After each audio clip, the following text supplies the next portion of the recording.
Ladies and gentlemen, welcome back to another episode of the Koop'd podcast.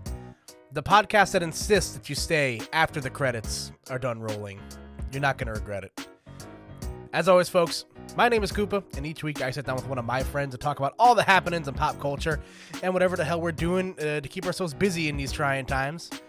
And this week's, folks, I am very excited to sit down with one of my favorite people on planet Earth. I say that about a lot of people, but I just love my friends, man. And this man is no exception. He's an esports personality, comedian, actor, and a host over at Shaq News. And again, commentary brethren in arms. Ladies and gentlemen, please give me a warm, cooped up welcome to my good friend, Rodney Conyers Jr. Rod, my man, how are you? I am doing great. I'm doing even better now that we're getting a chance to sit down and chit chat. I feel like this is probably the closest to commentary you and I have ever done together. I don't think we've ever got a chance to do a block in all of our years of commentary. Isn't that some shit? We got one block at a local. Yeah. but like, I don't care. Yeah, it was somebody's birthday. That's all we're gonna say. So yeah, and it wasn't ours. That's no. It was not. But nah, man, for real, I'm so excited to sit down and talk to you today. And this is again episode 14 of Koop'd Up, coming to you guys. This will be coming up tomorrow afternoon. And when I was kind of penning, people who I wanted in this initial wave, just this phase one of my podcast, I was like, who are some people that like I wouldn't feel bad like sliding into their DMs asking them to be on a podcast, people who I enjoy the company of and I greatly enjoy talking to them. And you were very much at the top of my list. You are a again, where we have the esports connection, again, like most of the people that I bother to come on my show, we have crossed paths in the Super Smash Brothers community. But you also wear a plethora of other hats, and we also have like a shit ton in common outside of just, occasionally getting paid to talk about video games every couple of weekends. Yeah, most definitely. And I think that's just one of the things that you and I, really find our like interconnective tissue on. I think we're both, I know we've been around each other a handful of times, but the few times we really got to kick it at events, I began to realize like, oh man, Koopa likes to laugh like me. And as long as I'm around people that like to have a good time, obviously good laughter, safe laughter, you know what I'm saying? Then I'm here for it. And, every time I'm around you, man, it's always jokes, it's always, what can we do later? Can we kick it? Let's grab a drink. Let's meet up. Let's do something. And, if nobody else is going to be down to hang, I know Koopa will no matter what. Yes, sir. I'm always down for an overly priced hotel bar drink faux show, and I miss it much more than I thought I would. I'm not even gonna front. Man, it has definitely been quite a while. Next drink is on me. Well, I'll just have to get it to you in payments, but it's on me for the next one. I'm here for it. But yeah, so we've known each other. I remember we met each other. It was at Frostbite 2017. Mm-hmm. If I'm correct, which is about 4 years ago. I remember I met you the week before I started my old new job, and now I'm here with a new job, and we're still we're still kicking it, man. We're still here in our seat, 4 years later, doing that thing. Yeah, I mean, it's not out of the ordinary for you to start and finish things. I mean, that's the Koopa special. I've known you to pick something up and stick to it as long as you can. And yeah, man, I mean, what's funny is I was actually just thinking about you the other day. I was talking to somebody about commentators that kind of just had a big boom like overnight. Like they had always been really good, but they finally had that one like really good block that showed the world how good they were, and they just stuck at it. And you were the one that I brought up because I remember I think it was Genesis 3. I was like watching your block. I think it was with Phil or EE at the time, and I couldn't help but to think, I was like, EE is really funny. If he ever gets on the mic with somebody who can match his cadence, his candor, his type of humor, the Twitch chat is going to love it. And then you got on there and I was like, who's this Koopa guy? And you got on there and murdered it. And I was like, this is the guy. Like, he's next. This is him here. He's next. I greatly appreciate that, of course. And yeah, no, yeah, Genesis, it's really kind of puts into perspective how long I've been at it. I was almost 6 years ago, or I think over 6 years ago at this point, whenever that tournament happened. And whoo boy, really makes a man feel old, especially in a community where like if you're over the age of like 25, you're automatically a geezer. So right, man. I just found out that Hungry Box and I are around the same age. So Hungry Box looks like the 40-year-old man, at least with the way he carries himself. And I found out, wait, Hungry Box is 27, 28. Oh my God, what the hell? I was like, dude, we're the same age. I got to get that type of shit out of my head, dude. Young is a Yeah. mindset. Whoa, hold on a second. Let me not say that too sparingly in the Smash community. Yes. If you're over Yes. the, if everybody's over a certain age, of course, age is a mindset. You don't have to be old. You know what I mean? You can, it's just, you are as young as you, portray yourself to be. And I think in a community like an esports one where, a lot of broadcast talent, they look good for a long time and they sound good. They take good care of themselves. I'm still finding out that some of these guys that I watch from like League of Legends are like 40 fucking years old. I'm like, dude, you're 40? I said, dude, you look 25. You look damn good. You know what I mean? But yeah. Crazy stuff, man. No, for sure. But yeah, we met each other in 2017. I remember I got contacted by some folks in the Midwest. They're like, hey, listen, we're looking for commentators for Frostbite 2017. And, obviously now, in retrospect, Frostbite has evolved into one of like the bigger esports events of, the beginning of that year. It usually happens in January, February of whatever that calendar year is. And I remember I got contacted by some people. They're like, hey, listen, we're looking for commentators. Like, we'd love to be able to work with you. And I was like, all right, hell yeah. And that event was cool because it was the first time I had traveled like outside of my region without my usual like group of constituents to go with me. So it was like my first time on a plane by myself, my first time like having to like, room with people who I not necessarily did not like, know at the time. And I was like, damn, like I gotta like, I don't want to stay with like complete like randos. Like, I snore when I sleep, I don't want these people to like, yeah, I'm aware. Yeah. Yeah. I will, next drink's on me in payments also. But yeah, I was like, oh, Rod's going to be there. I'm just like, all right, cool. So that's one person. And then, we eventually, filled out the rest. And I was like, it's always a little tepid when you're, someone from the internet. Cause we'd been like, we'd been in each other's mentions, well before that tournament happened. Mm-hmm. And I was like, it's one thing when you like talk to someone on the internet and then you meet them in person and it's like, it's a little tepid, things could be, different or weird or, I could be getting catfished this whole time. But no, you were very much the person you were on the internet in real life. We kicked it. We had a great time. And yeah, I just, again, we commentated at a bowling alley that night together for somebody's birthday. We wore party hats. We did. I remember I got really sick too. I ended up getting, oh man. What was the beginning of the frostbite flu? I might have been the typhoid Mary there for that. I don't know what the fuck happened to me. I either might have shaken too many hands or maybe open mouthed kissed one too many people. And I just got fucked up, dude. I don't know what the hell. I just remember being so sick that I was like, guys, I'm gonna just sleep on the floor. I don't even want to like. Looking back on it, it really doesn't matter because we're all sharing the same airspace. But I had a flu, and I remember I had a block with. I mean, I don't trigger warning, of course. I had a block with D1 that next day, and I was like, this is a really big deal. D1 was the guy, and so I'm like, and I just met Koopa, and I just met Dyer, and all these guys. So I'm like, I'm trying to make a good and bam, actually, I met a lot of people that weekend, and I was like, I want to make a good impression. I was like, I'm going to sleep on the floor and try to heal up. I don't want to get anybody else sick. And then the next morning, I was sicker than what I was yesterday. And it's funny. Actually, if you go back and look at those photos of myself and D1 together, I have a lot of makeup on. Shout out to my homegirl, Magma. Yes. She had me dolled up in makeup, and I just looked like fucking Tales from the Crypt. I looked bad. Like, bags were huge. My skin looked really pale. But you know what, man? I'm smiling through it in the name of Smash. But I look like some shit.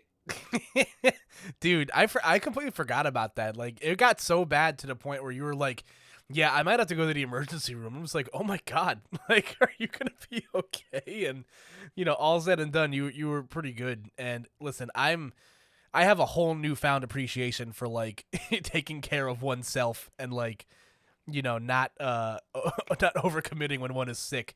After the past, how long this year, plus has been.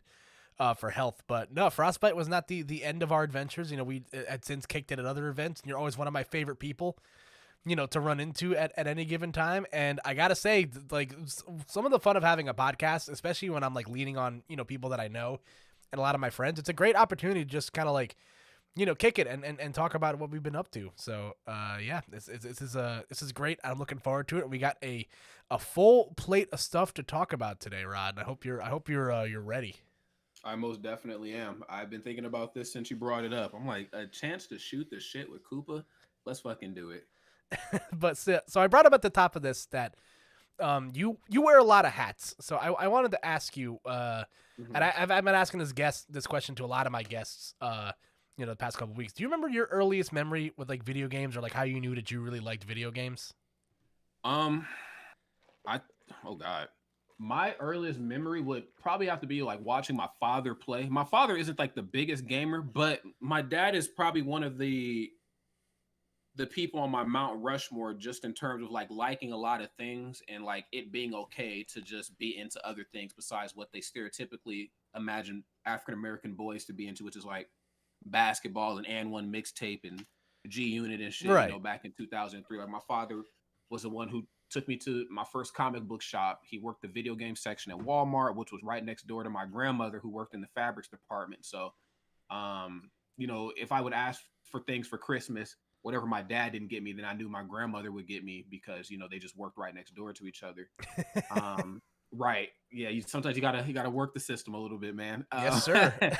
Um, and then he's also one of the people who got me into like collecting sneakers because my dad has a massive Kobe Bryant sneaker collection, probably like top 5 on the planet. No exaggeration, because he's my father. It's absolutely ridiculous. And I just think, my father worked really hard. My mother and my father did. And of course, there are a lot of attributes about myself that I get from my mother as well. Just obviously, she's my mom, but my father is the one that really taught me hard work and determination. I don't really know what my father's dreams and stuff were before he started having kids. According to my mom, it was really just he wanted to have a family. You know what I mean? And really, I would imagine filled the shoes that his father left. When they were younger, but with him being the man that he was, I kind of modeled a lot of myself after that. But obviously, I'm not obviously, but I'm a lot more loose than my father is in certain areas.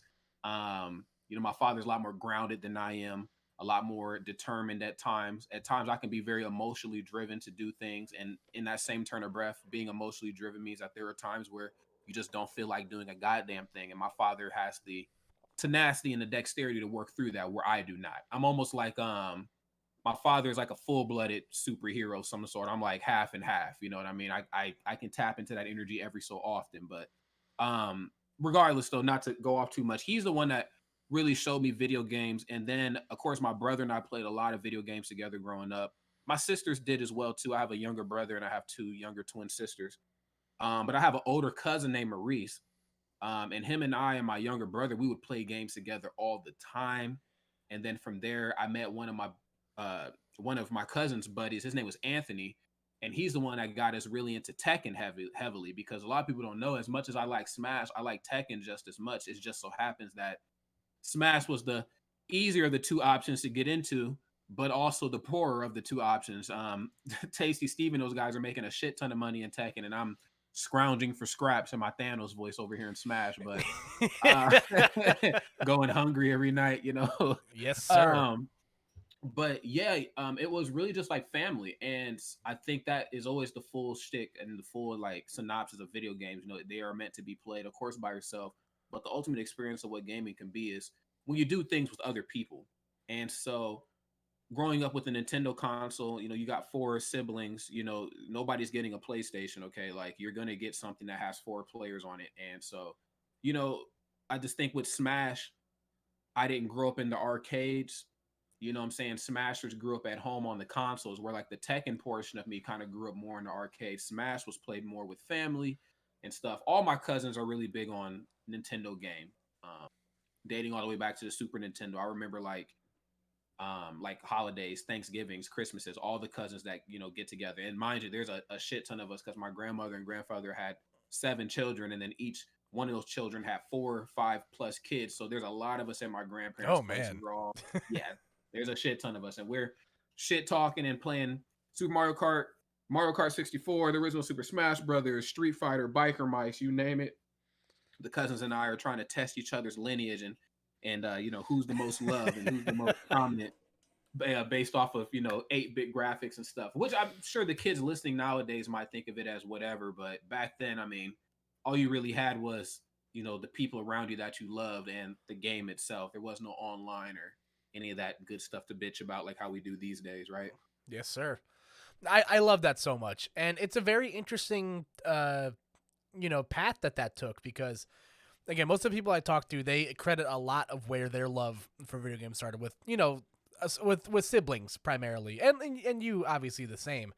But I think that's so cool that your dad was really your gateway drug into a lot of the things that have shaped your personality. And my dad's always kind of been the same way. Like my dad has always very he's always had like a very casual thumb on the pulse of like whatever's hip in pop culture, whether it be comic books or movies. And my dad really liked Star Wars growing up. Like my dad showed me a lot of sci-fi movies growing up. I remember I told the story on another podcast, I think. But my dad introduced me to Back to the Future, which is my favorite movie of all time. And I remember I watched it and I thought it was the coolest thing ever. And it was during a time where you couldn't like record something on TV, or you couldn't order something on demand. You had to wait for it to pop up. You had to like search the TV guide channel, and wait for the right opportunity to pounce on the movie. So then I watched Back to the Future 2, and then I remember Back to the Future 3 was like coming on, but it was going to be at like 11 o'clock at night, which at the time, I'm like 11, 12 years old. That's late for me. If I'm up that late, they'd kill me. So I stayed up late past my parents going to bed to watch the movie one night. And my dad comes into my room, and I thought he was going to yell at me, but he just pulls up a seat right next to me and starts watching a movie with me. And I was like, man, like this is great. So like I definitely it's always nice hearing like similar sort of perspectives from other people about how your parents can also be the ones that can get hip and down with it, with whatever's new and nerdy and all that stuff. Yeah, my mom and dad were children of the 80s, or at least in their younger years, like around our age and stuff. And so coming into like the 90s and early 2000s, they were still listening to a lot of Michael Jackson, a lot of Prince.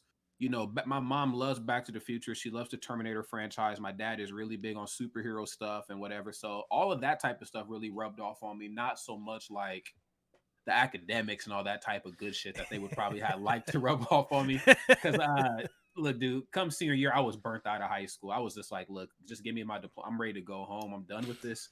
I'm tired of getting up every day early. I'm ready to make some money. I'm ready to follow my dreams. And I know as parents, hearing your kids say they're tired of high school and that they're tired of that type of stuff, it's probably a red flag.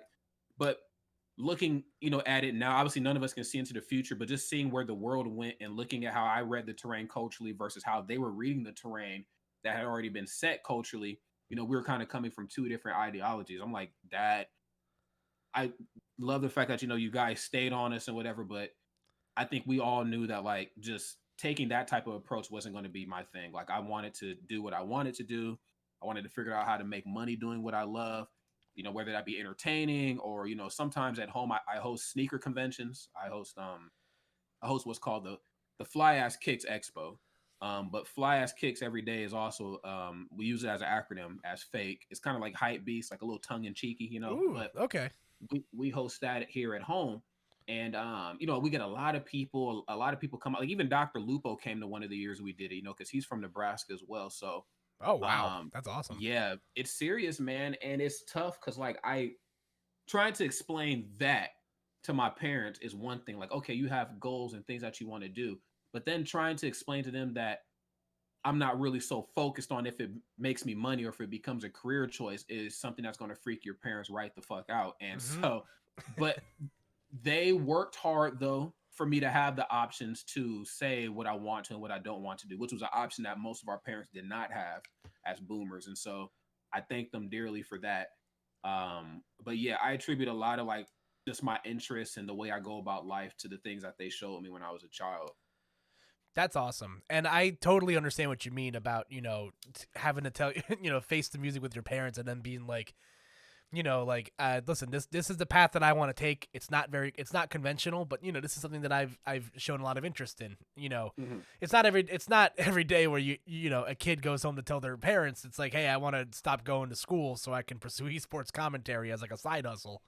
And my dad was actually like the biggest like proponent of that. Like my dad thought it was the coolest fucking thing that I could like travel the country and start and getting paid to talk about video games. And my mom was pretty lukewarm on the idea at first because she's the mother, she's the protector, she just wants me to not starve and suffer. Right. But I get a couple glasses of wine in her, and she won't stop shutting up about how fucking proud she is of me. And I'm just like, yeah, that's right, that's right, That's right. that's right, That's right. that's right. Yeah, yeah, we're out here. But does you mentioned again that you you wear a lot of hats as an entertainer and the shoe thing. I'm curious, what's the most amount of money you've ever like spent on a pair of shoes?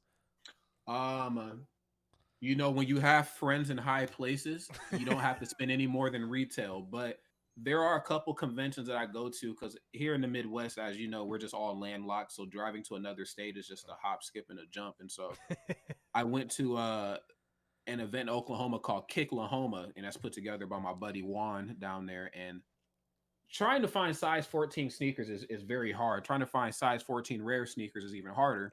And so I ended up actually purchasing a pair of Dave White Air Jordan 1s. They did a collaboration back in 2012.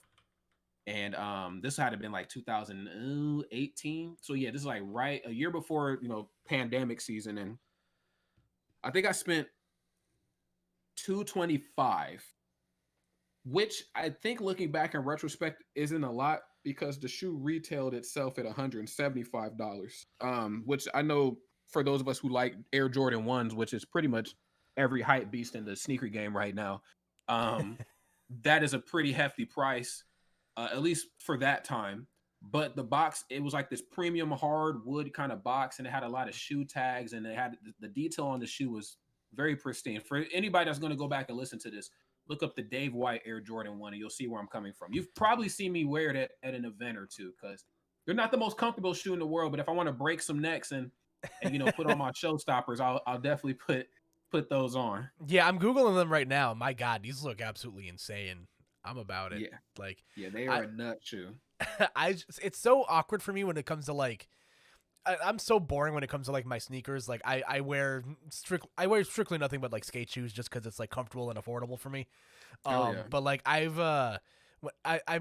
recently starting to like experiment more with high tops because I was always very cautious of high top shoes when I was a kid.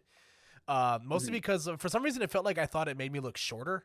Like I'm already like a naturally very short person, so like Okay. it was one of those things where I for some reason I got in my head. I think a girl might have made fun of me on the playground one day or something like that in like the 5th grade, and she was like, "You look stupid." I'm just like, "Yeah, well, okay, whatever." Yeah. But They're like, hey, you're acting stupid. Like, who's acting? All right, jokes on you. We're actually dumb over here. See ya. yeah, that's my secret, Cap. I'm always stupid. So, but yeah, I recently just been starting to buy like more like high top based sneakers, and I'm also like because I buy like I'm a Vans man like through and through. Like Vans is a brand that I've been buying since I was over like 10 years. Hell And yeah. I remember I got like really upset one time because they were doing the Marvel crossover they did like 3 or 4 years ago. Yep. And I remember I was like looking through the website. I'm like, yeah, these are cool or whatever. And they were doing like they were doing a Black Panther high tops, which were like the Ooh. sickest fucking shoes. They had like 3-tone like black fabric. They had like the necklace design on like on the soles, and it had the golden I guess they were like Killmonger's like spikes on Yeah. where you lace the shoes through to the top. And I was like, oh, these are fire. I gotta get these. And then I bought them when I was in the car on my way to a baseball game. Oh And wow. I got the confirmation email like as I'm going there, and as I'm checking my phone on the way out, they're like, "Oh yeah, we had to cancel your pre-order." I'm like, "You gotta be fucking kidding me, man!" Oh. So sure enough, I walk into my local van store that following Monday because at the place I used to work at was like right next to a mall. So I went to the mall on my way home, And I, lo and behold, I go to the van store and they got them there, and I'm like, all right, we're here. And they're like, I've only worn them like, a handful of times, cause like for the same reason, they're nice shoes. I like to break them out for like the special, the good china, and Hell yeah. yeah, those great pair of shoes. I was a big fan. And well, trust me, we're teasing y'all with the Marvel stuff. We're gonna get to it soon. We most definitely are. I'm But- in that same realm. I'm pretty okay on Vans too. I only ever had 2 pairs. I have a Winnie the Pooh pair actually. That's amazing. Yeah.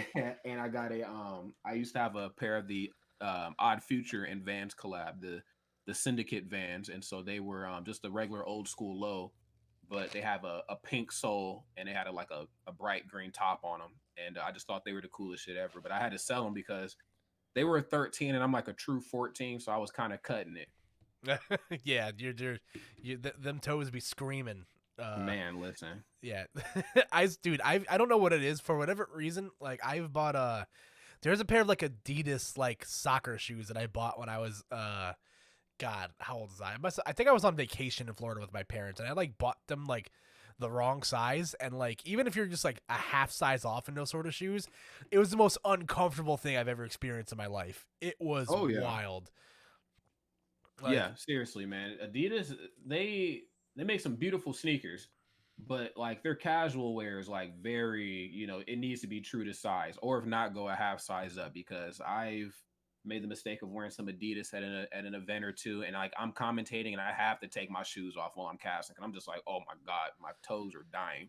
Yeah, the dogs definitely be barking. That happened to me at it was at Let's Make Big Moves actually. I bought a pair of high tops strictly for that event. And usually in like most lace up shoes, I'm like a 9.5, and only in like slip on shoes, I'm at like a 10. But then it dawned on me that weekend that like, no, maybe I'm just a true 10 now because my feet were so uncomfortable. I was suffering the whole weekend. Yeah, so now I've reached the promised land of being double digit in shoe size. It's as someone that is a very tall 5'4". That's all I've ever wanted in my life, and I can say it. I can say it with my whole chest that I'm a size 10 now when I go to the bowling alley. Like there you go, man. Put some respect on That's my what name. I'm talking about. I almost said it's the little things, but then I wasn't trying to. It's a small world. That's the podcast, ladies and gentlemen. That's right. Thanks for coming by. But, I need to come back out to the tri-state area, man. Like all my friends, it just I think life is gonna take me to tri-state, just semi-permanently or possibly permanently one day. Come through, baby. I'm taking your ass to a diner. Now that I got this shot, I'm ready to act up. Like, yeah, we're out here. New shot. Who's this? Yeah. But a couple of other things I wanted to ask you. So I know that you talk a little bit about how, because I know you as the most people know Rod, the esports commentator slash host. Talk a little bit about like Rod, the stand-up comic, or Rod, the actor. Like, where did your interest in acting and stand-up comedy stem from? What's funny is I felt like deep down I was always an entertainer, and I know every commentator says that or whatever. Most people do, and at least that work on air, but it varies from person to person. But I think I was always like supposed to be an entertainer deep down. And what really actually showed me that I need to pursue that more is actually working in commentary, because coming into anything really, you need a plan. And so when I came into commentary, I had a very specific plan on like who I wanted to be, how I wanted to be viewed, what I wanted to sound like, and so on and so forth at that time. And then of course, like every other artist in the world, you change, your flow and things as things progress. So like coming into commentary, people knew me for what they knew me for. I was another 6 foot tall black guy amongst all the other 6 foot tall black commentators. So I already knew like coming in, I was already at a disadvantage because of that. But I think I had a different type of cadence, of course, as being from the Midwest.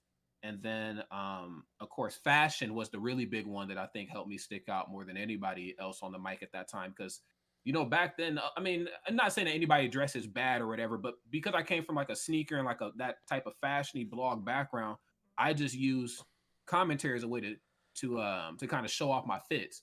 And right. So from there, I was like, oh, okay, like this is what people know me for. This is my thing. Like I better, keep upping the ante. And even to this day, like people will stop me at events and be like, yo, Rod, like, your outfits are sick, whatever. I have to hit him with the friend dress, like, oh, this whole thing, like this is that. But in all reality, like, what I'm saying, I am dressed to kill, but there is more to me than that. And I think when I had that type of plan and mindset of, okay, I came into commentary in 2015 like this, and here I am in 2021, about to work an event with Evil Geniuses and just all. I mean, we've all done really well for ourselves in our time in Smash. I'm like, if I can do that here, I know that I could apply this into other areas. And so when it came to acting, I was always more of an on stage actor or comedian. I like the instant gratification of a response after something that I've done. And so for those who know me like personally, or maybe who follow my tweets a little bit more carefully than some of the others,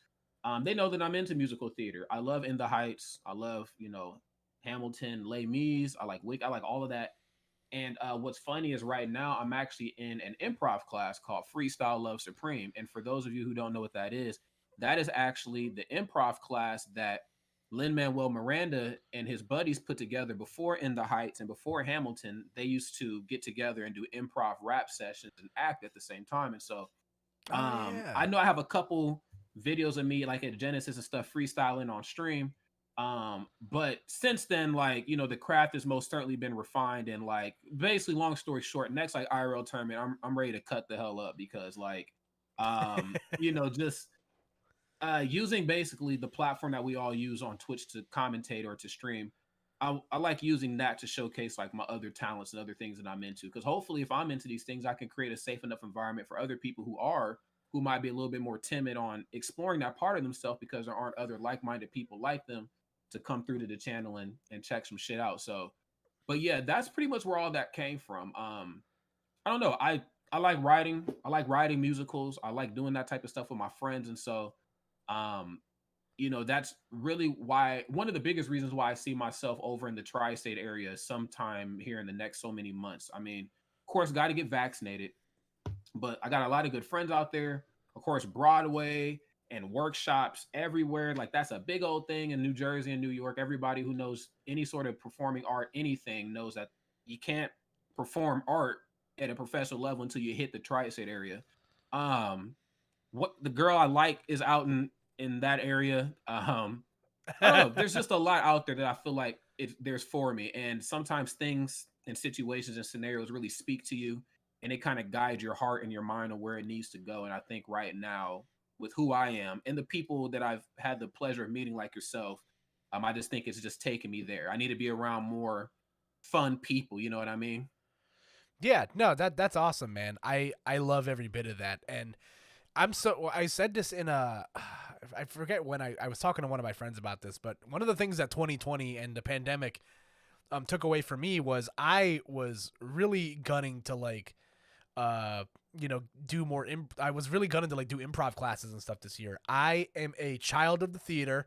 I was always in choir classes growing up. I was in the drama club, all 4 years of high school. And, for a brief moment in time, I flirted with the idea of going into musical performance as sort of as a career thing.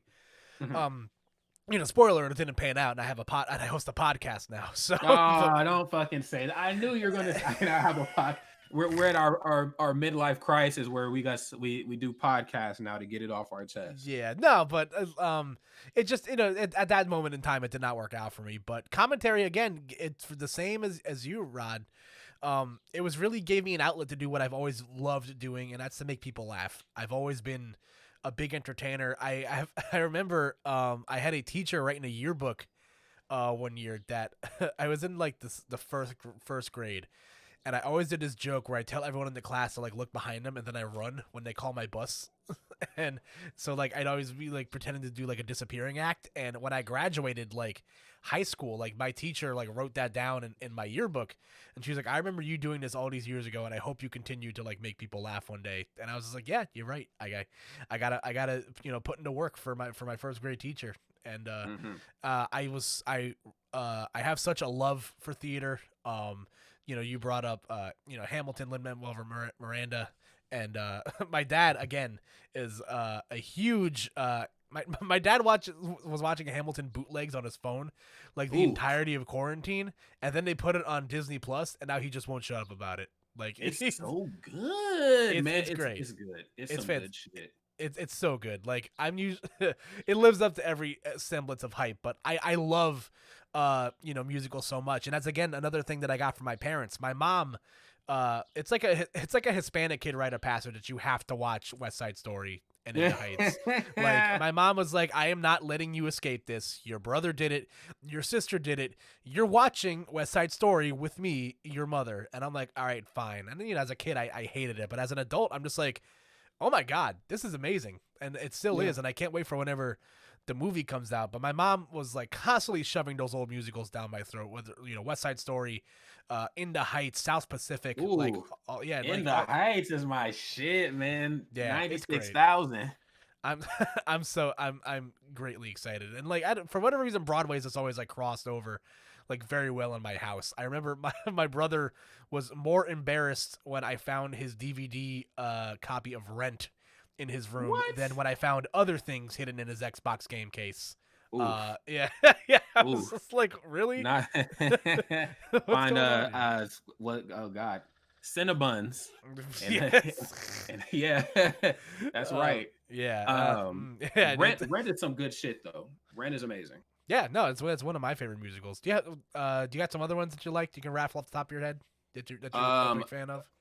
I think a lot of young people typically resonate with Rent because of the storytelling and how relatable it is with how they live their life, as young people in the real world versus like how we live our life. Now, obviously, I'm not in any rush to get AIDS or HIV, but I don't need any incentive to get out in the streets and sing. So, but Rent was definitely the gateway, and it also opened up the genre for my favorite type of musical, which is sung through. Sung through musicals are my favorite. I feel like it's the most in-depth style of storytelling that you can use for not only lyrics but also your music as well, which is why I really like Hamilton as well. Hamilton is another sung through musical. There's no talking, the whole thing is rapped and sung through. And in other shows as well, because I'm also a really big Disney fan. I like Aladdin, I like Beauty and the Beast. I like all the more traditional style musicals where there's dialogue in between, and then we're talking, and boom, you ain't never had a friend like, now we're singing. Yes. But yeah. But in Hamilton, in order to kind of circumvent the dialogue that's not spoken, we use little motifs and little callbacks to other songs to kind of, let you know like which character is more prominent now that they're talking and singing and whatever. I mean, we've all seen Hamilton, and if you haven't, you're doing yourself a big disservice. But for friends who are going to go back and listen to this part of the podcast, or who have made it up to this point and who haven't left because they're already batshit tired of Koopa and I, definitely go back and watch Hamilton and Rent. Pay for it, of course. All right, I'm not going to tell you to bootleg it. Definitely pay for it. It's on Disney Plus. Rent 2008 is on YouTube, I believe, for free, or if not, maybe it's like a couple bucks. Watch it, you'll love it. Those two are probably the ones I hold nearest and dearest to my heart, but there's other ones that fall up underneath as well that are very good. Yeah, I second everything you just said. Both those musicals are fantastic. I hold a lot of the older ones close to heart just for nostalgia's sake. I was in a a high school performance of Grease when I was in high school, so Grease is always the word in my house. And who are you? Who are you in the show? I was the dude with the guitar. I think his name was Duty. Yeah. Oh, okay. Gotcha.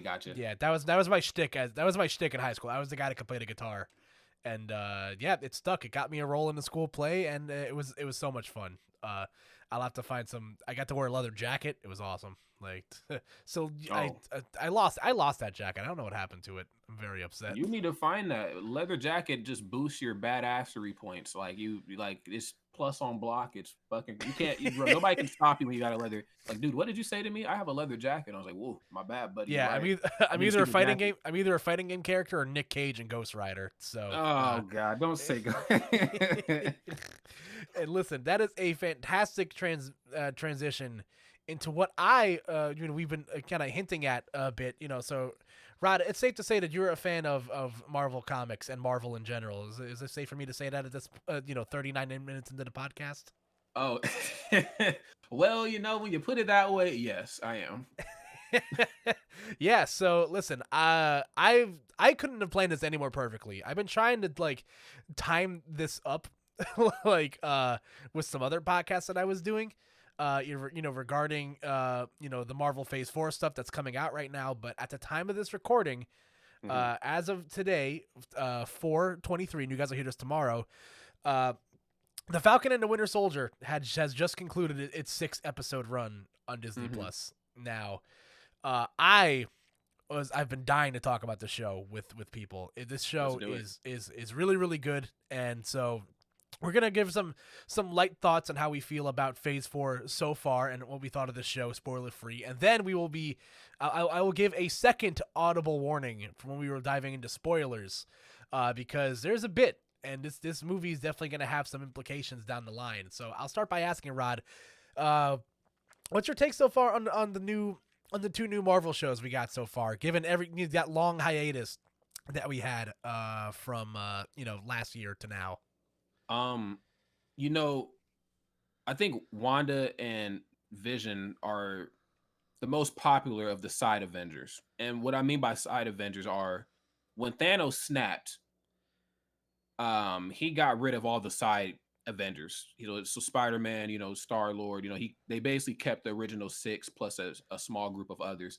But of all the side ones, they're the most popular because they're in love and because of who they are and what they mean to not only just the Disney MCU, but now the overarching Marvel universe in general.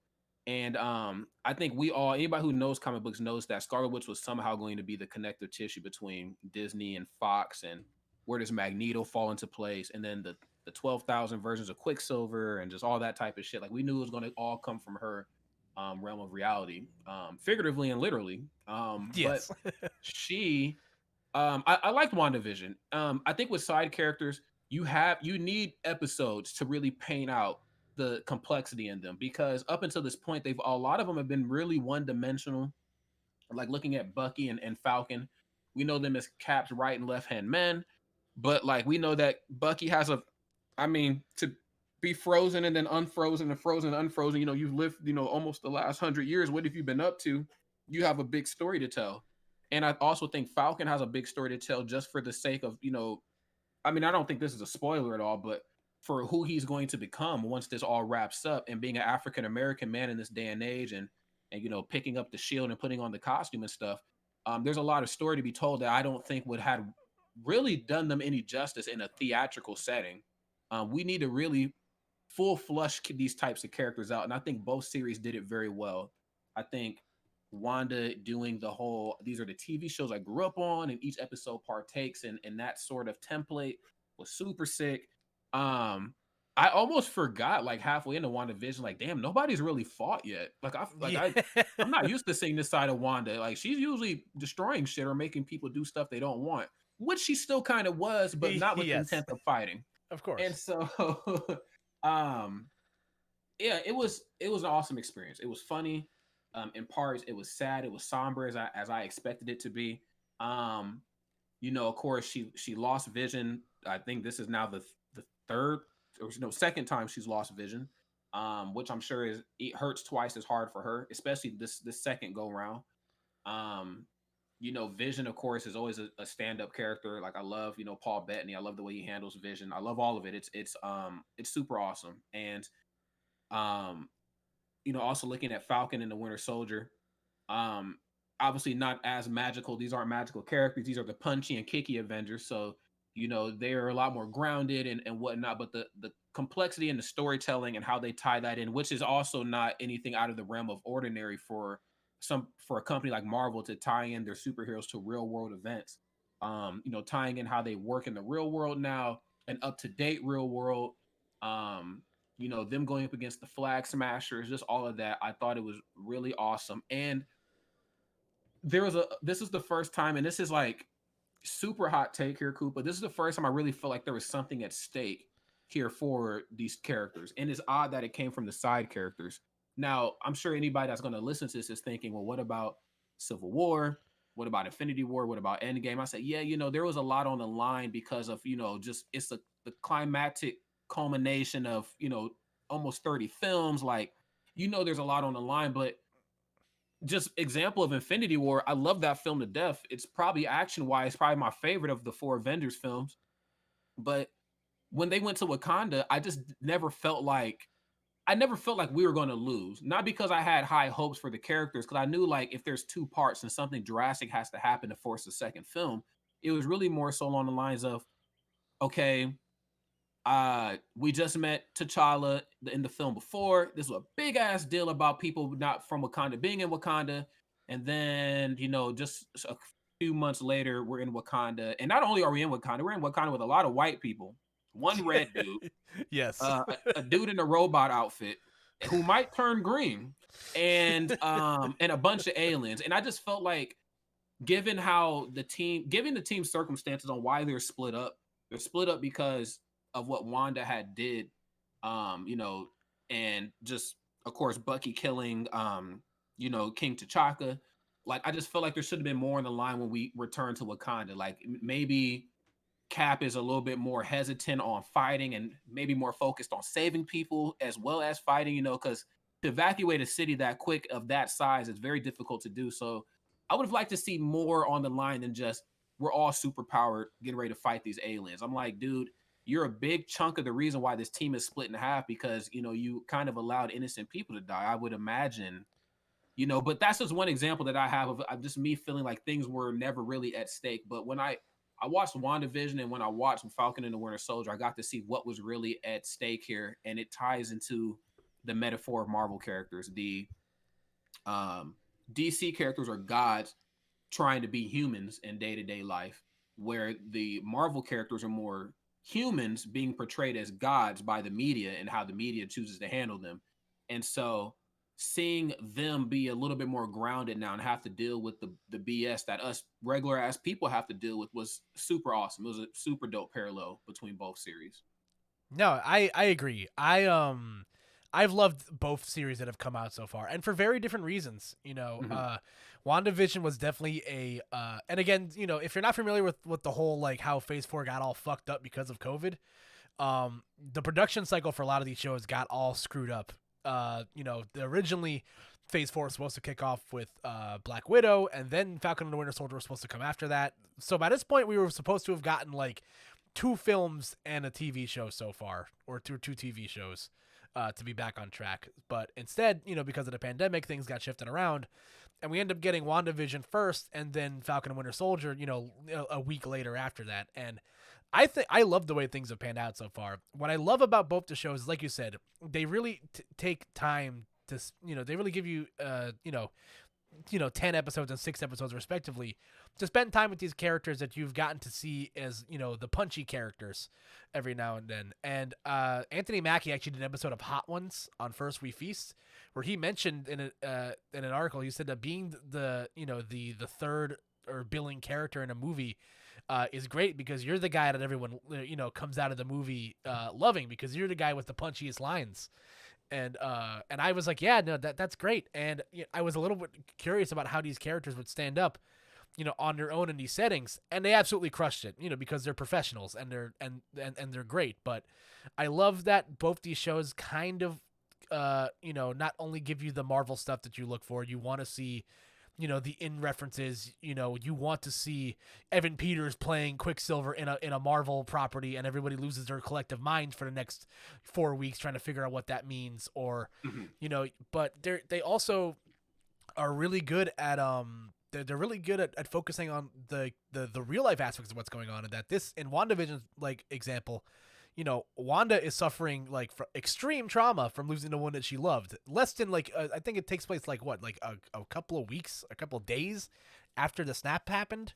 That's if right. if I'm remembering in context. So like, you spend a lot of time with a woman going through, trauma, of losing her loved one. And then you go into Falcon and the Winter Soldier, and it's not necessarily trauma, but there's a lot of weight on Sam, with the pressure to pick up the mantle of Captain America. And as you learn throughout the course of the series, whether it be Isaiah Bradley telling him, there'll never be a black Captain America, no self-respecting black man will ever want to be Captain America.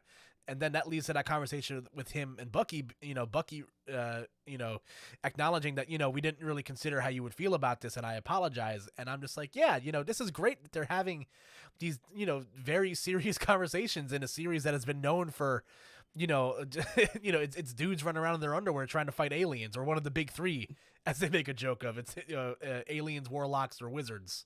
Yeah, that's right. But I thought both the shows were great. I like that we're getting a little bit of a break before we get back into this everything, with Loki coming up in June, and then we get back into the films with Black Widow in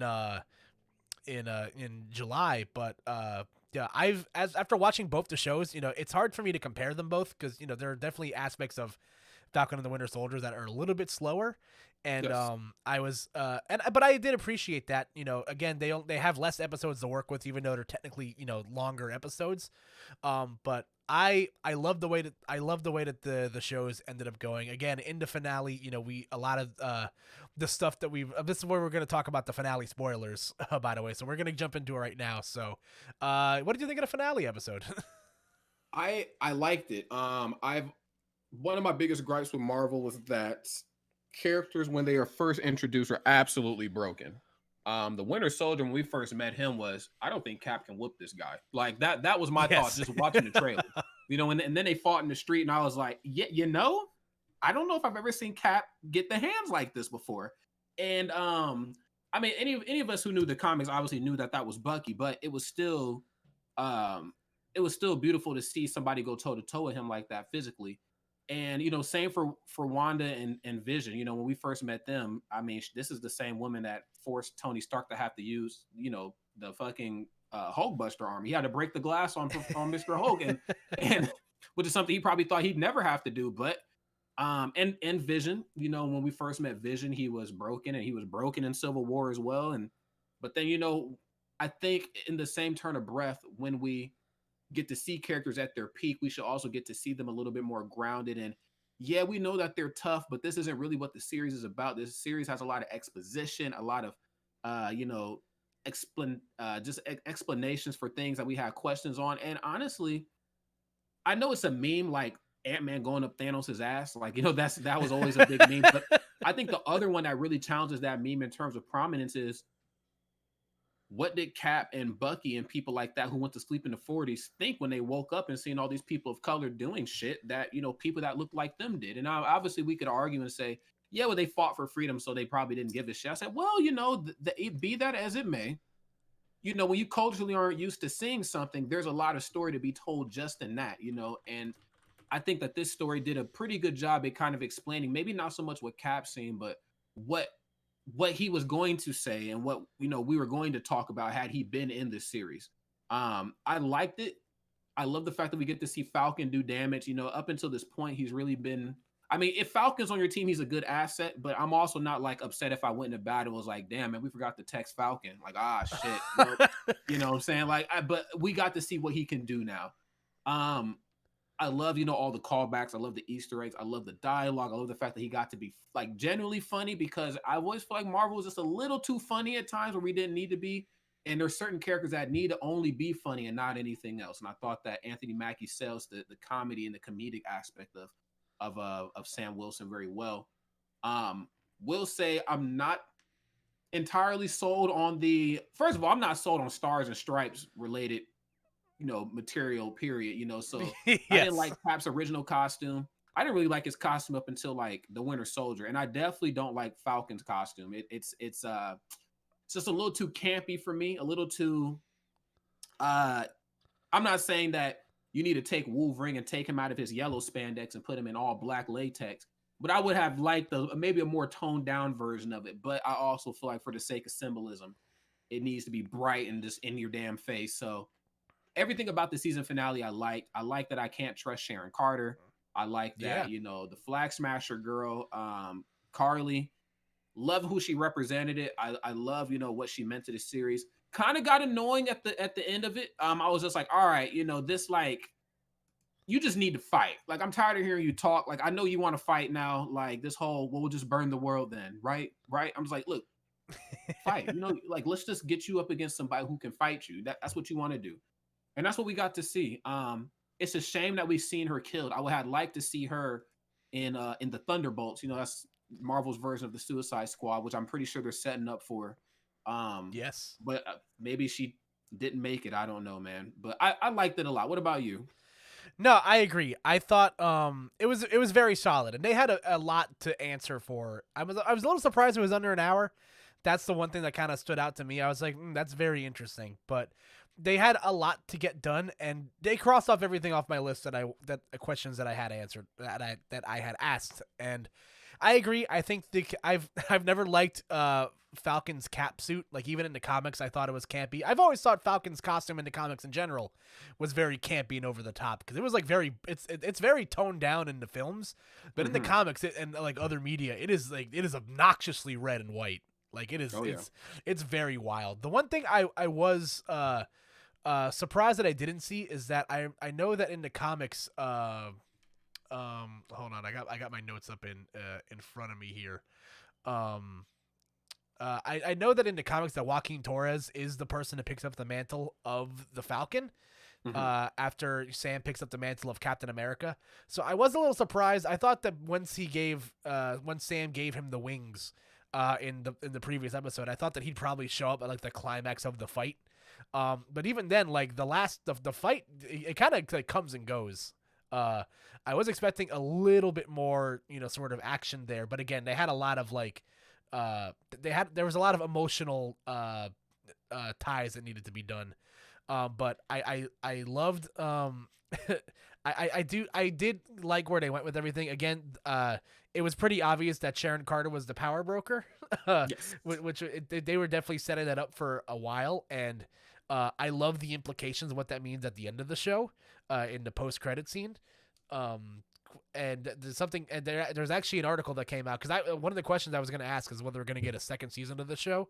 And the Hollywood Reporter reported that Malcolm Spellman, the writer for the Falcon and the Winter Soldier, is actually in the works to write a fourth Captain America film. So interesting. Yeah, so I feel like a lot of the loose ends that I am still kind of like iffy about in this movie will probably get picked up in whatever comes next for this batch of Captain America characters. But again, I loved seeing Sam pick up that mantle and kick ass in a shield. When he said, "I'm Captain America," I popped off in my chair. That was great. I still love to hate John Walker. Wyatt Russell is a great actor. He sold that role, didn't he? He did, and I've read a lot of the interviews he's done after the fact, and he's like, "Yeah, I'm not on social media, but like if I was, I'm sure people would hate me," and they did, and I loved to hate him every week. And listen, that was a once I saw that they were going that route with this show, where they're introducing the U.S. agent, I'm just like, okay, then that I know that I'm gonna eventually not end up liking this guy, and I thought the finale was great.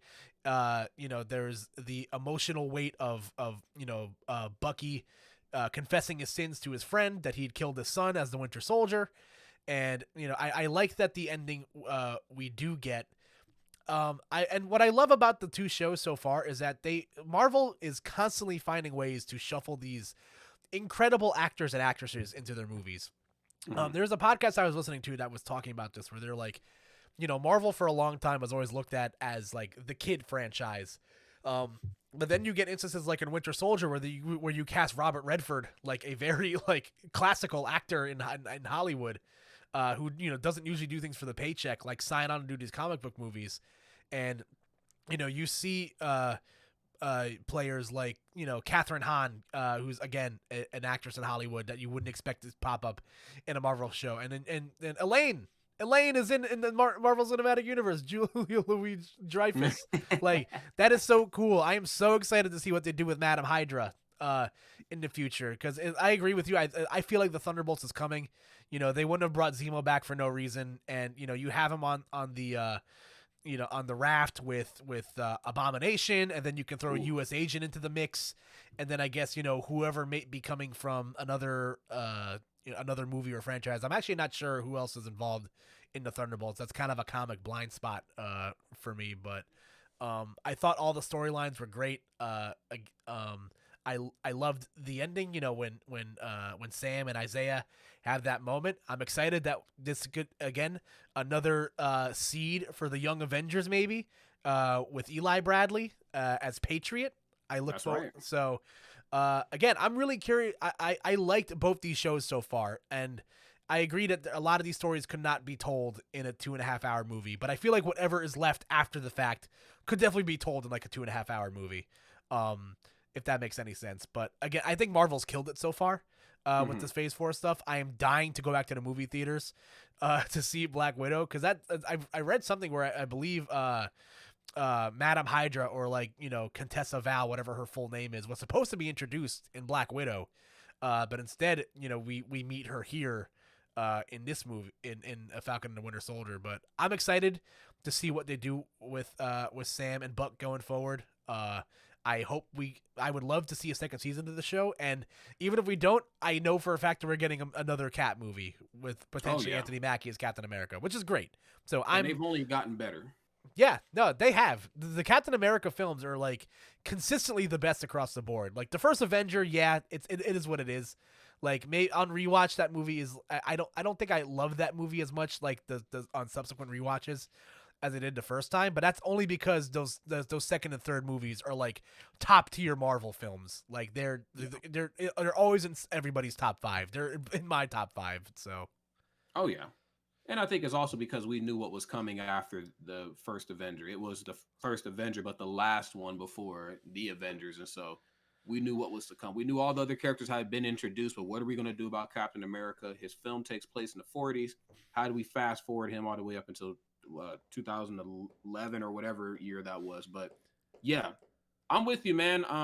Looking at John Walker and what they're going to do with the Thunderbolts, I'm a big sucker, and this is not to talk too much about DC. This is one of the reasons why I really like the Suicide Squad.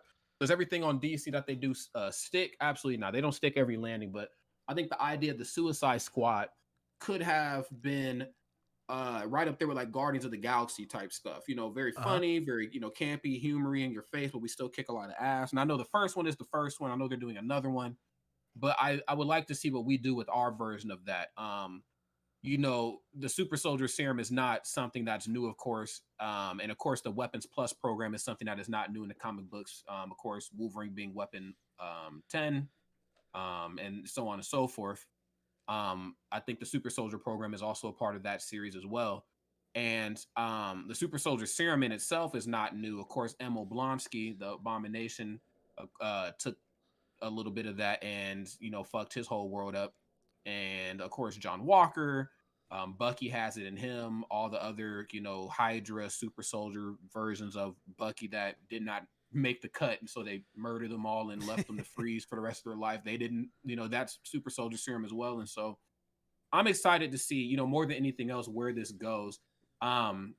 In terms of like bringing in A-list, I mean, these are like double S tier actors and actresses. These are people who have set the template for what acting even is. So for them to be asked to come and do a comic book movie, I'm sure they probably thought this is definitely beneath me until the rest of the universe was probably explained to them. But even looking back at like the Defenders, we had Sojourner Weaver. She was in there as one of the people from the Hands, and I thought that was like huge. I'm like, how did you get a woman like this?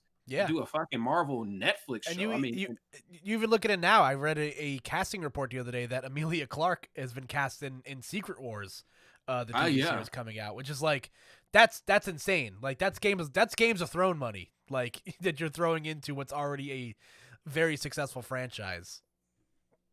Yeah, no doubt. Like you get people like that in the mix, and you are cooking with some different grease there. It's a beautiful thing to see, I guess. And this could just maybe be so. Earlier when you asked like about my interest in things like that, my biggest interest, like of anything, is like crossovers and connective tissue. How does this relate to something else? Where did the idea from this come from? So on and so forth. I hate to see the Netflix stuff go. I know that I might be the only one on this, and I'm not just talking about Daredevil. Daredevil, of course, is always going to be a fan favorite. Like he's just a badass character. Like it's really hard to fuck him up. Like you can like, cast Ben Affleck hypothetically, right? And you can't fuck it up. But I'm thinking like, dude, Luke Cage and all these guys, I'm like, this is a big deal, man. And I love the vibes of some of those. They were very grounded. These are grounded characters for the most part. These characters went through everyday struggles, like, adults, like human beings, and it was tied into the cinematic universe. I want to see us bring them back. Spider-Man and Jessica Jones in the comic book do have history. Not this Jessica Jones at this age, but in the comic book, she does have history with Peter Parker. They went to the same high school. Daredevil, of course, I mean, what really needs to be said about him? He's a lawyer. He's met a plethora of villains and heroes, probably outside of costume. Luke Cage is Luke Cage. Of course, Iron Fist has crossover with the Avengers on a multitude of occasions. Like, I love the fact that Marvel's trying new things, but I hate for them to get rid of or just forget about the Netflix stuff. Like, you can leave Agents of S.H.I.E.L.D. I might even give you Peggy Carter as a consolation prize, but you can't get rid of the Netflix shit. It was funny to me when I was watching WandaVision and they have the big reveal where you find out that Agnes was Agatha Harkness, and then you see that book in the basement. I'm just like, oh, that's cool, but there's no way that's the Darkhold. They already did that in Agents of S.H.I.E.L.D. And then she's just like, they have a whole chapter of you in the Darkhold. I'm just like, what the fuck? Like, what? Oh, Lord Jesus. What? that book is fucking scary, man. It looks so lame in Agents of S.H.I.E.L.D. in comparison. It just says fucking Darkhold in it and like fucking Arial font. I'm like, why did I think this was cool like 3 years ago? This is crazy. But nah, it's funny you mentioned the Netflix stuff because I remember reading something or listening to a podcast where they said I think there's a certain like threshold of time that they can't use the Netflix stuff in Marvel properties for a while after like the buyout happened or something. I'm definitely like paraphrasing this wrong, but I believe if I remember correctly, like the earliest they can use Daredevil again in a movie is in 2021. And there's a lot of talking. There was a lot of talks. I think there was even a casting report that they casted. I forget the gentleman's name, the actor who played him in the show, but they said that they casted him in the news in the Spider-Man No Way Home, which I was like, oh, that's an interesting choice. Even though there was a meme format going around where like everybody and their mom was getting cast in that movie, but I don't know. Like, there's definitely a route there where you could see if that movie starts with like Peter Parker in like a courtroom and like he's Matt Murdock just happens to be his defense attorney or whatever, I would be like, yeah, that's a cool little nod. Like, I'm fine with that. That's super cool. But there's also been like, people are speculating like, oh, like, do they introduce a new Iron Fist and Shang-Chi, which had a trailer drop this week, which was fucking sick. Like, that movie, man, it was awesome, wasn't it? Dude, I have a like, again, that's another thing that I grew up with my father, is watching those old, Crouching Tiger, Hidden Dragon, like kung fu movies. And this is just that, except like on steroids with comic book characters. And it looks so fucking cool. I'm so excited to learn more about Shang-Chi, as I did with like Iron Man, when Iron Man first came out. And I'm super stoked about that. But there's definitely an avenue to where these characters can come back. How soon they do it, it'll be interesting to see how they do it, because they still have the mutants and the Fantastic Four to eventually integrate into this weird soup of comic book characters. And I'm so excited for what the future of Marvel holds. Like, I was fine having my year off for Marvel content. I had my time to rewatch all the movies with my girlfriend and answer all her questions about what was going on. But now I'm ready to learn again. I'm ready to experience Endgame in the theater for the first time type vibes again, with the people around me. Like, I'm super excited to see what the future of these films, have in store. Yeah, because it's been too long, man. There was a point in time where I felt like I might have been getting too marveled out, and I've actually started watching other superhero stuff too. Not to veer too much off topic here, but I'm really big in Invincible right now. That has been so at the end of every episode, I always recommend a show that I'm watching or that I want people to watch. I've been telling people for weeks to watch Invincible. Did you watch episode 7? I haven't watched it yet. At this time, I have not watched it yet. Okay, I'm not going to say anything, but man, look, there are very few superhero movies where I feel like there is a lot on the line here. There's a lot at stake, or I am on an emotional roller coaster and we've hit the peak and I am coming down and there is no sign of the bottom. Like, my stomach is just in my chest, bro. Invincible episode 7 was all of that. Like, the show doesn't waste any time, with the blood and the violence, but it also, it's almost like Spider-Man. The vibe is almost Spider-Man meets The Boys, if that makes sense. You get to see Yep. superheroes not as superheroes as we think they are, with almost a childlike humor and the teenage angst of like Spider-Man or like, X-Men Evolutions. And episode 7 is kind of the payoff. It's just, if you like comic books and you like the action and you like all that shit, if the first 6 episodes didn't sell you on it, episode 7 definitely will. And probably like, bro, it's like on level 10 the whole episode. It never leaves level 10. Like, it fucks you up real bad, dude. We got to talk about it again because, dude, that series is amazing. No, it's fantastic, and I just cast J.K. Simmons in anything that involves like an actor with a mustache. Like, just give it to me every week, man. I'm so excited to sit down and watch it again. I've been recommending it every week to my friends so far, and next week's the finale episode of that too. I think they only ordered an 8-episode first season, and I hope desperately they announce that second season soon because this show has been it's been so good. I absolutely love it, but. Yeah. Listen, we've covered a lot of the of what's current in Marvel on our current thoughts on the Falcon and the Winter Soldier. Is there a upcoming Marvel property or a comic book property in general that you're excited about? It's not upcoming, but I really like the Snyder Cut. I had to teach myself how to like DC. I think being children of the late 90s, early 2000s, they really wanted you to pick a side, and that's kind of like the subconscious, pre-programming of that time was, which one do you like more?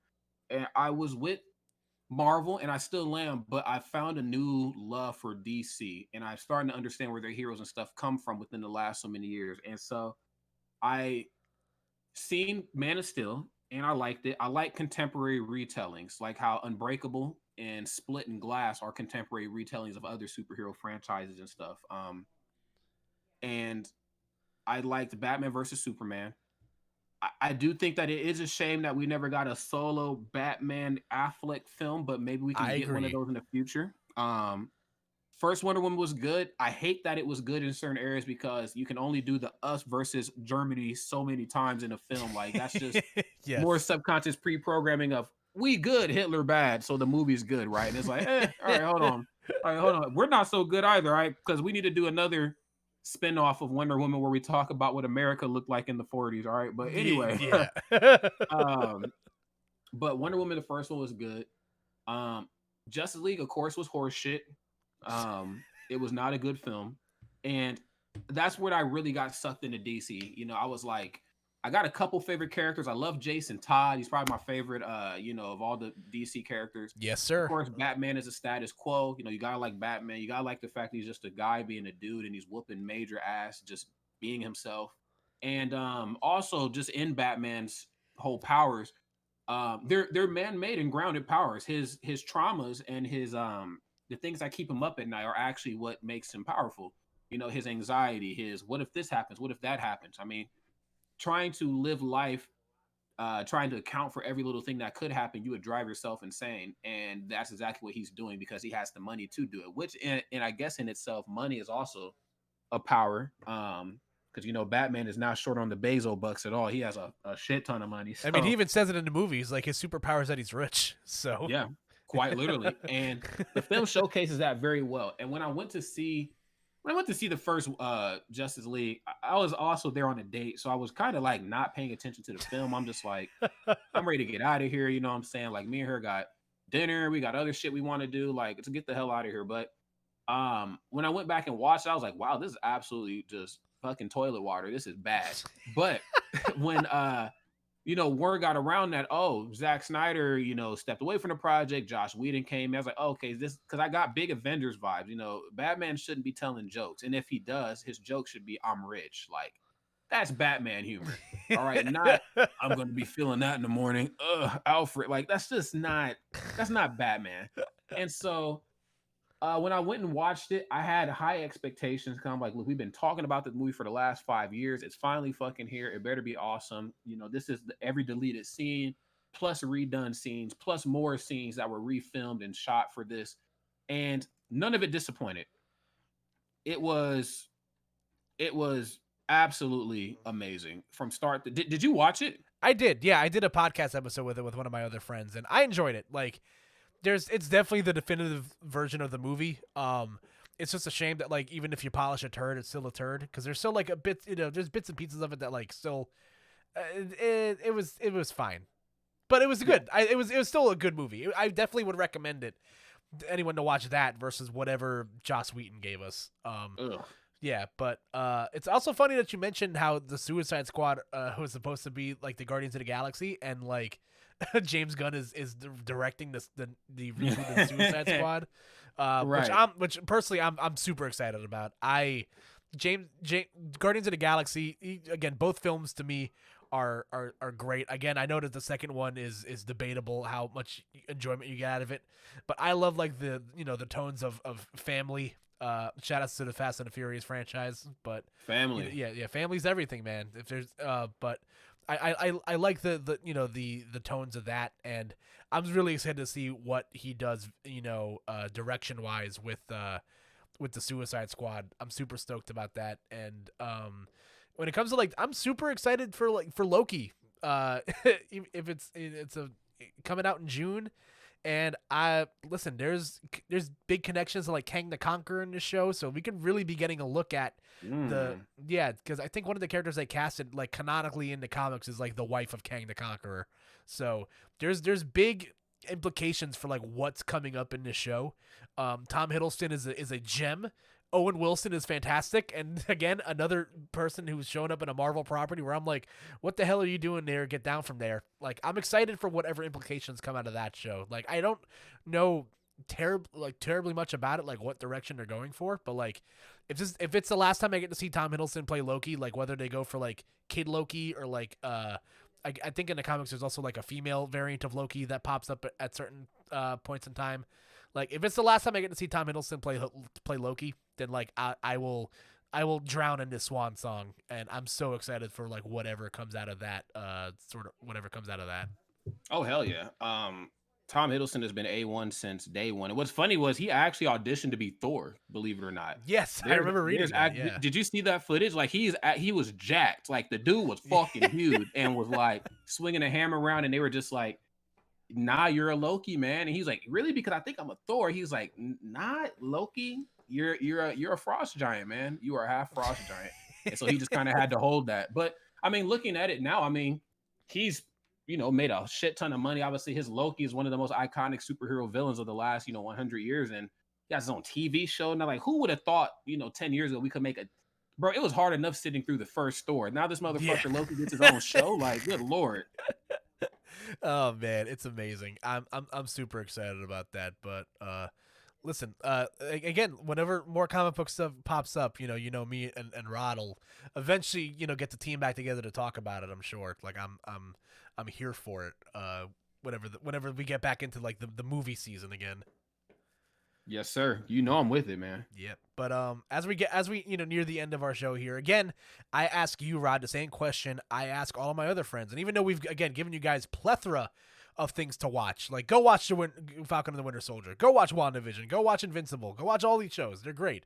Is there anything else for the people at home that you've been vibing with that you want to recommend to the folks at home? Wow. Damn. I mean, there's really so much, but then I guess tonight watch Mortal Kombat. I know that they'll be listening to this probably sometime in the future. Let's all watch Mortal Kombat together as children of the 90s. Okay, I get it. It might be a little campy, but remember this is a fighting game movie, so this is a franchise built off of camp and corniness. So watch Mortal Kombat. Man, in terms of other content I've been consuming, man, I've been binge watching The Nanny on fucking HBO Max. So look, man, I don't if I were to somehow turn into a woman tomorrow, I feel like I would end up being Fran Drescher in The Nanny. Hell yeah. That's my type of humor. That's just my type of fun. You know what I'm saying? She's an awesome actress. The whole show is great, but obviously she carries it on her back very well. Yeah, just getting more in.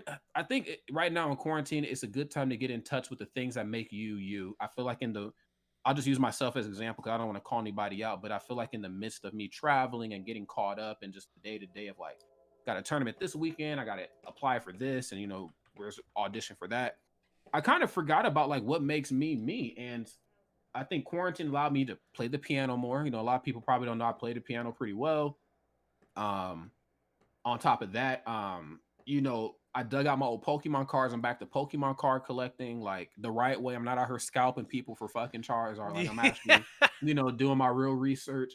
Back to planning events into the foreseeable future. Nothing anytime soon, but just the things I kind of forgot about, falling asleep on airplanes at 6 a.m. with a handful of peanuts and a tray full of ginger ale that I think the steward is probably spitting.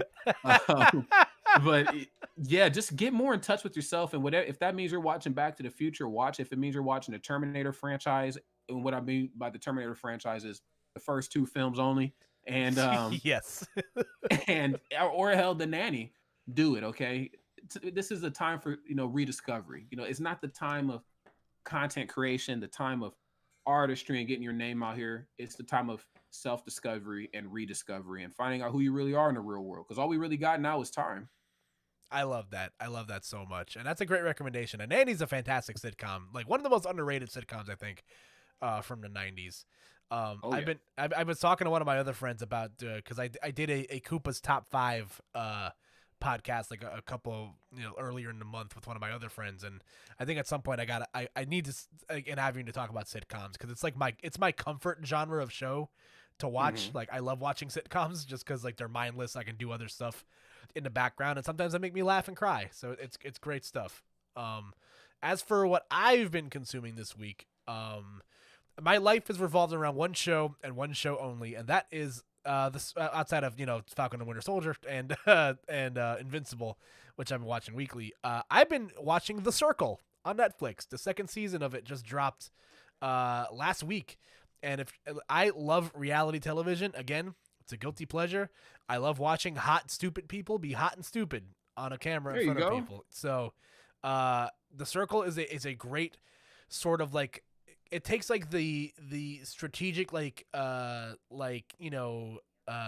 aspects of a show like Survivor or Big Brother, and they sort of turn on its head with a show like Catfish, where you get these 8 people that are sequestered in a house into their own little like apartment buildings, and they can only communicate with the other members of this apartment complex via a social media app called The Circle, in which you like make a profile. You can text back and forth with people in The Circle. Some people are playing as themselves in The Circle. Some people are catfishing and playing with other people. There's a contestant in this season's show that is pretending to be Lance Bass from NSYNC.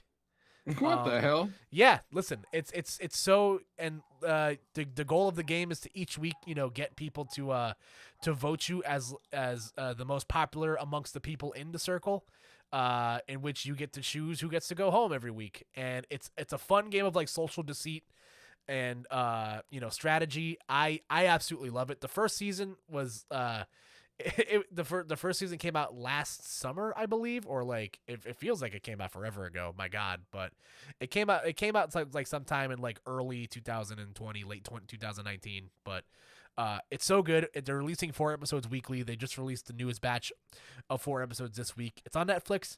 Highly recommend you watch it if you like competition reality television, and again, watching hot people be stupid and hot on television. So go watch The Circle. People. I like hot people, so I like those things both together as well.